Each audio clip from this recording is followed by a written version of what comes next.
నమస్కారం అండి. This is #you. Revanth Reddy గారి పైన దాడి చేయటం, విచ్చలవిడిగా మాట్లాడడం, ఆఖరికి నిన్న వాళ్ళు పెట్టిన కింద లైన్ ఆఫ్ కాంటెక్స్ట్ కూడా నాకు చాలా చిరాకేసింది. నేనే చేద్దాం అనుకున్నాను ఆ వీడియో, కానీ ఒకరోజు ఆలోచిద్దాం, మళ్ళీ let me test my self and get back అనుకున్నాను. మొలకెత్తడం, మళ్ళీ కేసీఆర్ని మొలకెత్తనివ్వను అని రేవంత్ రెడ్డి గారు వ్యాఖ్యలు చేశారు. బట్ ఇక్కడ ఆ విషయం పైన కేటీఆర్ స్పందిస్తూ చాలా రెచ్చిపోయాడు ఆయన మాట్లాడేటప్పుడు. బట్ నాకు ఒక విషయం అర్థం కావట్లేదు, మీరు మీ స్వలాభం కోసం మాట్లాడుతున్నారా, రాష్ట్రం గురించి మాట్లాడుతున్నారా? రాష్ట్రంలో జనాలు మీరు వద్దనుకుని దింపేశారు. కేటీఆర్ మీరే చెప్పారు కూర్చుని, రిఫరెండంగా తీసుకోవాలి జూబ్లీహిల్స్ ఎలక్షన్ అని.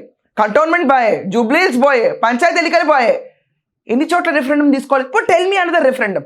నాకు కాదంటే నాకు కాదండి, జనాలందరికీ, ఇక్కడ తెలంగాణలో నివసిస్తున్న మీ సోకాల్ సెటిలర్స్ అవనండి, తెలంగాణ వాళ్ళు అవనండి, అందరికీ ఇంకొక రిఫరెండం పాయింట్ ఇవ్వండి. అది గెలవకపోతే మాట్లాడాలి కదా.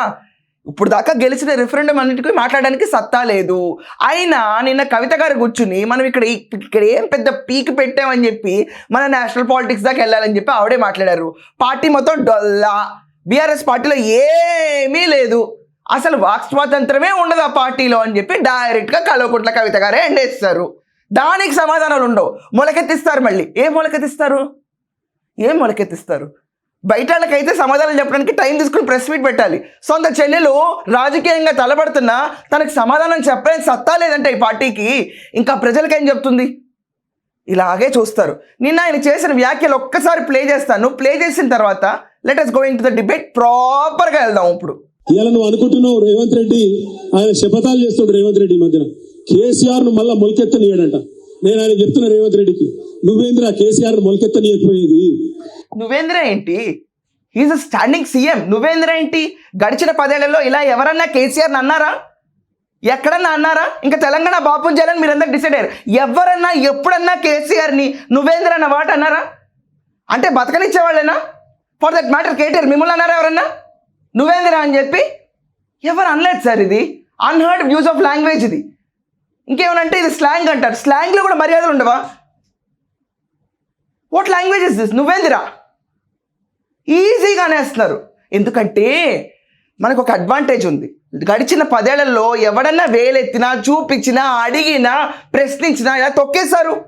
అలా లేదు కదా. సింపుల్ ఎగ్జాంపుల్ అండి, మీ అందరికీ చెప్తున్నాను. జగన్మోహన్ రెడ్డి ప్రభుత్వంకి ఏ గతి పట్టిందో బీఆర్ఎస్కి ఆ గతి పడుతుంది ఒకవేళ ఆల్టర్ చేసుకోకపోతే లాంగ్వేజ్ని.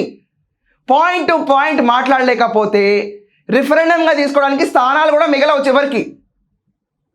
వన్ థింగ్, రేవంత్ రెడ్డి గారు మొలకెత్తనివ్వని అన్నారు.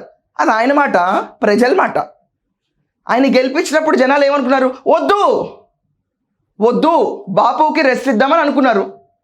కవిత మోహన్ చూసి, లేదు ఈ అమ్మాయిని ఇంత కష్టపెడుతున్నారు ఆ పార్టీలో, మమ్మల్ని ఏం చూసుకుంటారు, రెస్ట్ ఇద్దామని అనుకున్నారు. కేటీఆర్ ఎఫిషియన్సీ సరిపోలేదేమో అనుకుని ఓట్లు వేయలేదేమో.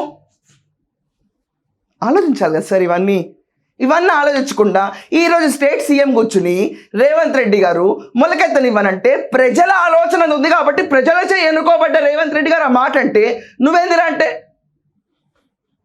ఎలా? ఇలా తెలంగాణని మొలిపించిన మొనగాడు కేసీఆర్. 60 ఏళ్ళు నీ కాంగ్రెస్ పార్టీ తెలంగాణను తొక్కి పెడితే మొలకెత్తదు అని మీరు విర్రవీగితే మీరు కాదన్న తెలంగాణనే ఢిల్లీ మెడలు వంచి మొలిపించినోడు కేసీఆర్. నువ్వేంది కేసీఆర్ని పీకేది? కేసీఆర్ చెప్పు కాలి దూలి కూడా నువ్వు సమాధానం కావాలి. ఊరుకోండి, ఇలాంటి జోక్స్ చేయకూడదు రాజకీయాల్లో. కేసీఆర్ కాలి చెప్పు ధూళికి సరిపోడు రేవంత్ రెడ్డి. ఇంకా అంటే ఓట్లేసినాలే ఎవ్వరు ఈరోజు కేసీఆర్ చెప్పు కాలి దూటికి సరిపోరా?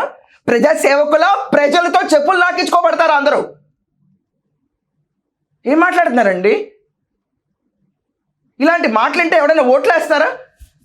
అరే సామరస్యంగా మాట్లాడాలి బాస్. ఇలా మాట్లాడతారు? కాంగ్రెస్ ప్రభుత్వం ఒప్పుకోబట్టే కదా ఆ రోజు వచ్చింది. వెళ్ళి ఫోటో కూడా దిగినారు, గుర్తుందా? ఫోటో దిగిన తర్వాత ఏమైంది? ఇంట్లో ఫ్రేమ్ అయింది. ఫ్రేమ్ కాస్త ఏమైంది? పక్కన పడేశారు. తర్వాత ఏమైంది? సెక్రటేరియట్ కూడా రారు, ఫామ్ హౌస్ పరిపాలన జరిగింది. సరే ఇంకో 5 ఏళ్ళు గత్యంతరం లేకుండా మళ్ళీ చేశారు. ఎందుకంటే అక్కడ టఫ్ క్యాండిడేట్ లేడు అప్పుడు దాకా. తర్వాత వచ్చాడు రేవంత్ రెడ్డి, మొత్తం అయిపోయింది. ఎన్నికలు అయిన తర్వాత ఏమన్నారు? రిఫరెండంలు. ఏమైనా రిఫరెండంలు? ఇంటికి బాయే.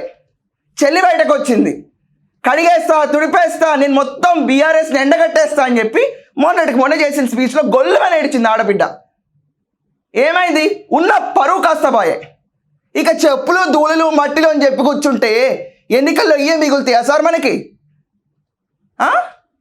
ప్రజలు కేసీఆర్ గారు చెప్పుదూలతో మాట్లాడుకోవాలా? ఇప్పుడు మీరు రేవంత్ రెడ్డిని చెప్పుదూలతో కంపేర్ చేస్తే అతన్ని గెలిపించింది సామాన్య ప్రజలే. మరి ఆ ప్రజలందరినీ ధూళి మట్టి అంటే వాళ్ళు ఓట్లు వేస్తారా? అహంభావం కాదా ఇది? సమస్యలు మాట్లాడాలా? దానికి సరిపడా లాంగ్వేజ్ ఉంటుంది. ఆ లాంగ్వేజ్ని పక్కన పెట్టి ఇంత బార్బారిక్గా ఎందుకు వెళ్తున్నారు? నువ్వేందిరా ఏంటండి ఈ మాటలు? లాస్ట్ 10 ఏళ్లలో ఎక్కడ కేసీఆర్ని ఎవరు అన్నట్టు వినలేదా నేను? somehow it's going very brittle.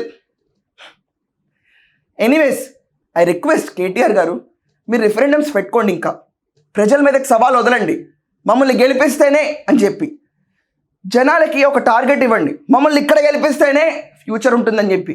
అప్పటికి కూడా జనాలు మీకు ఓటేస్తే బేష్, వేయకుండా రేవంత్ రెడ్డి కాంగ్రెస్కే వేస్తారనుకోండి, దానికి ఇంకేం అనలేం. అప్పుడు రిఫరెండంలు పెట్టుకోవడం ఆపేయడం మంచిది. సో మీరందరూ కూడా ఈయన చేసిన పరుషమైన మాటలు చూసి మీ ఉద్దేశం ఏంటి? ఇలా చెప్పు ధూళి మట్టి అంటే నెక్స్ట్ టైం ఓట్లు పడతాయా? ఖచ్చితంగా కమెంట్స్లో బల్లగుద్ది చెప్పండి ఈ విషయం పైన. నేను వాచ్ చేస్తూ ఉంటాను మీ కమెంట్స్ని. That's all for now. Thank you.